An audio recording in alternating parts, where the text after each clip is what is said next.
वहीं हरियाणा के नूह से शुरू हुए बवाल का असर अब हरियाणा के 4 अलग अलग जिलों में फैल गया। मेवात के नूह में जहां अर्धसैनिकों की तैनाती हुई तो वहीं साथ लगते जिलों में पुलिस की सख्ती है। तनाव शांत करने के लिए कई जगहों पर भारी सुरक्षा बल तैनात किए गए हैं। नूह में हिंसक घटना के बाद से पूरे हरियाणा में धारा 144 लागू है।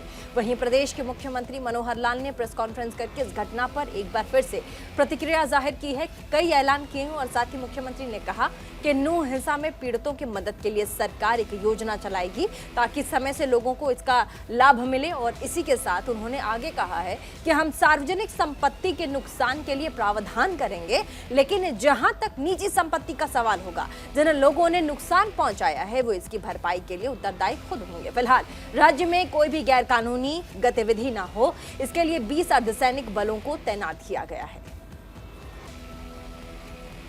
पैरामिलिट्री की हमने बुलाई है, जिसमें से 14 कंपनीज नूह जिले में, 3 कंपनीज पलवल में, 2 गुरुग्राम में और 1 फरीदाबाद में। 4 कंपनीज की डिमांड आज हमने और की है बाहर के स्थानों के लिए, ताकि एक सावधानी के लिए क्योंकि कोई घटनाएं छोट किसी न किसी स्थान पर जो होती रही हैं तो वहाँ सबको ध्यान रखा जाए और कोई ऐसी अनलॉफुल एक्टिविटी कोई ना कर सके और ये आगे कोई इस वातावरण में शांति बनी रहे। आज दिन भर में भी कई जगह की गैदरिंग, कई तरह के ज्ञापन ये सब दिए गए हैं, लेकिन सभी जगह पर शांतिपूर्वक सारा विषय लगभग सबके ज्ञापन जो है वो हो चुके हैं। किसी ने डीसी ऑफिस जाके दिया होगा, कहीं किसी ने गैदरिंग की होगी, ये सारे विषय जो है वो समाप्त हो गए हैं। 6 लोगों की, जैसे मैंने बताया आज सुबह भी, कि उनकी डेथ रिपोर्टेड है। 2 उसमें पुलिस के लोग हैं, 4 उसमें सिविलियंस हैं। अभी तक 116 लोगों को अरेस्ट किया गया है और 90 इसके अतिरिक्त और डिटेन किए गए हैं। पूछताछ करने के बाद उनके खिलाफ भी कार्रवाई जो बनेगी वो सब की जाएगी। और इसके बाद ये सारा जो विषय आया है, इसके पीछे किसका हाथ है, कैसे शुरू हुआ, इन सब बातों के ऊपर भी प्रोसेस चल रही है। उस सारी प्रोसेस में कोई भी दोषी है उसको बख्शा नहीं जाएगा। ये सारी योजना हमारी इसमें बनी है।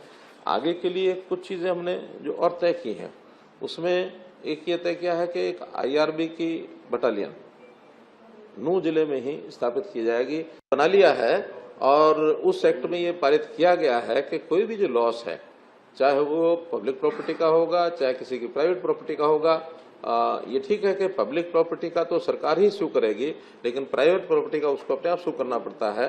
तो जिन्होंने नुकसान किया है वो इस बात के लायबल हैं कि उनसे वो भरपाई कराई जाए। तो हम उसका पूरा अपना जो सरकारी प्रॉपर्टी है उसका हम करेंगे, प्राइवेट प्रॉपर्टी वालों को भी उनको कहेंगे कि इसकी लायबिलिटी जिनके ऊपर है। जहाँ तक मोनू मानेसर की बात है, मोनू मानेसर के खिलाफ जो पिछला केस FIR वो राजस्थान सरकार की है। राजस्थान सरकार को हमने कहा है कि जिस प्रकार की मदद उनको ढूंढने में हमारी चाहिए, मदद करेंगे, तैयार है मदद करने के लिए। अब वो चूंकि राजस्थान पुलिस उसको ढूंढ रही है, कहाँ है, कोई इनपुट्स हमारे पास अभी नहीं है, उनके पास है कि नहीं हम नहीं कह सकते। राजस्थान पुलिस उसके खिलाफ कार्रवाई करने के लिए स्वतंत्र है, हमारी मदद जितनी चाहिए उनको करेंगे। वहीं नूह हिंसा को लेकर हरियाणा के डिप्टी CM दुष्यंत चौटाला का भी बयान सामने आया है। उन्होंने कहा कि ऐसा घटनाक्रम हरियाणा में पहले नहीं हुआ। मेवात का एक इतिहास रहा है। मेवात हमेशा से देश की एकता अखंडता के लिए एक एग्जाम्पल रहा है, उदाहरण रहा है।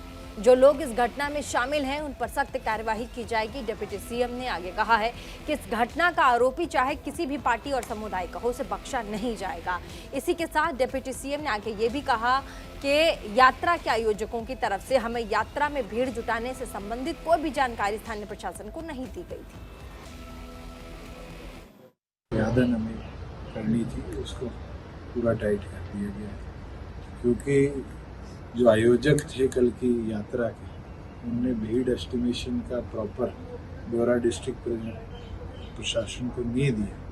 कहीं ना कहीं उसकी कमी के कारण ये दुर्घटना कल हुई। मैं तो आपके माध्यम से भी सबसे यही आग्रह विनती करूँगा कि अमन शांति बनाकर रखें। हमारे प्रदेश में आज तक के इतिहास में ऐसी घटना नहीं हुई। जिन लोगों ने इस घटना को आगे उकसाकर उड़ने का काम किया, उनके खिलाफ सख्त से सख्त कार्रवाई। देखिए, इनपुट्स अलग अलग तरीके के आए हैं। वहाँ पर नगेंद्र बिजारनिया जो SP भिवानी थे उनको डिप्लॉय कर दिया गया। पुलिस इन्वेस्टिगेट कर रही है। हर पहलू को, और जैसे ही उसका निष्कर्ष आएगा वो भी आपके सामने। मेरी सुबह भी बात हुई है, अभी भी बात हुई है। आज एट दिस मोमेंट कोई भी दुर्घटना पिछले 12 घंटों में नहीं हुई। लास्ट दुर्घटना जो हुई थी वो रात को 2 बजे गुड़गांव में हुई थी, और उसके बाद से लेके अब तक कोई छोटी घटना हमारे पास नहीं थी। अतिरिक्त बल कल ही डिप्लॉय हो गए थे।